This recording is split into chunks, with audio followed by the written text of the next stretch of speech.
Welcome to the Real News Network. I'm Jessel Noor in Baltimore, and welcome to this week's edition of the Perry Report. The problem of youth unemployment and underemployment has been highlighted by a new study which finds that 75 million youth in the global labor market are unemployed, and 60 to 90% of young workers in developing countries are employed within the informal sector. To talk about this study and what it means, we're joined by James Heintz. He's an associate director and research professor at Perry. Thank you so much for joining us, James. Thank you. So, James, what differentiates this growing youth unemployment in developed countries compared to developing countries? What makes it so bad in developing countries? Well, I think what you see in developing countries is not necessarily a problem of youth unemployment as you do in countries in the global north, but often youth are employed in very precarious, low-quality jobs, and that's what we mean by youth informality. That study that you cited said that 75 million youth worldwide are unemployed, which is a huge number. But you compare that to the 500 million, that's half a billion youth that are actually employed, and the vast majority of those youth are employed in very, very low-quality jobs. And a lot of that is taking place in developing countries. Can you talk about the specific challenges or dangers of this work in the informal economy?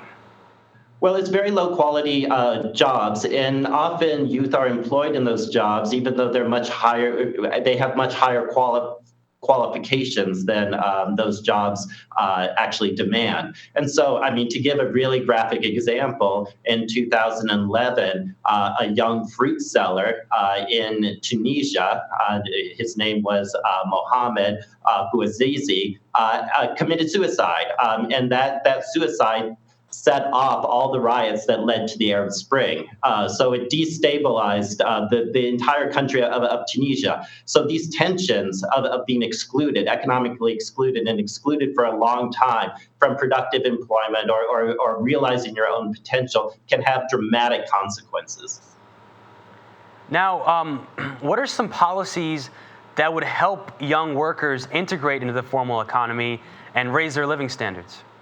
Well, there's a large number of policies. There's active labor market policies that you try to go out there and match youth with the opportunities that are available, sharing information with them, bringing them in, building some skills. So there's those types of policies. There's just general macroeconomic policies that would support employment creation generally, and those will have a big impact on youth.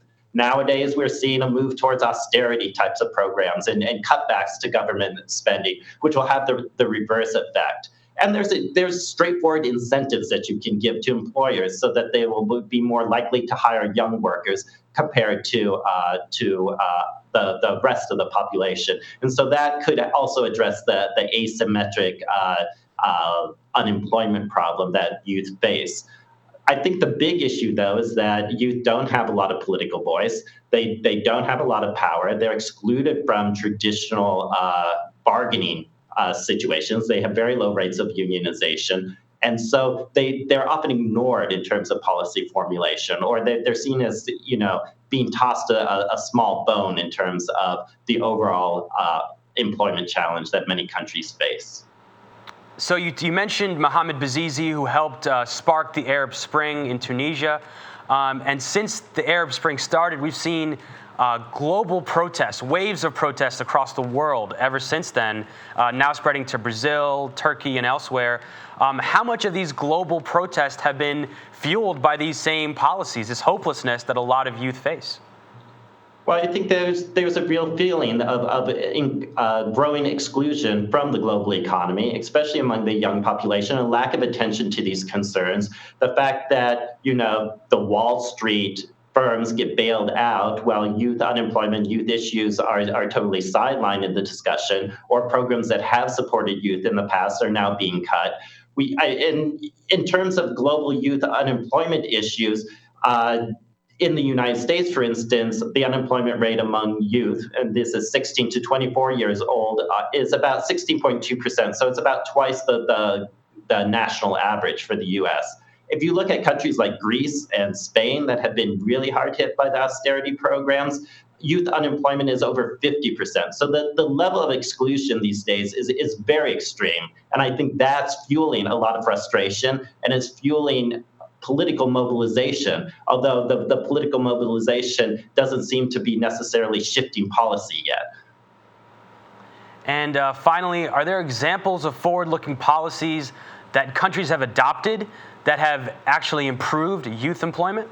Yeah, there's a whole number of, piecemeal on the ground programs and interventions that have taken place. There's youth entrepreneurship programs in countries in sub-Saharan Africa that try to get youth to develop their own small scale businesses. There's employment subsidy schemes in many countries that give employers an incentive to try to hire youth. There's a whole range of skills building type of programs. So there's a whole kind of laundry list of programs out there. And different countries try different things. But what I think is lacking is a coherent, systematic set of policies, a holistic approach to actually tackle this challenge, because it's gotten very, very extreme, and there's not a lot of movement in this area. James Heintz, thank you so much for joining us. Thank you. Thank you for joining us on the Real News Network.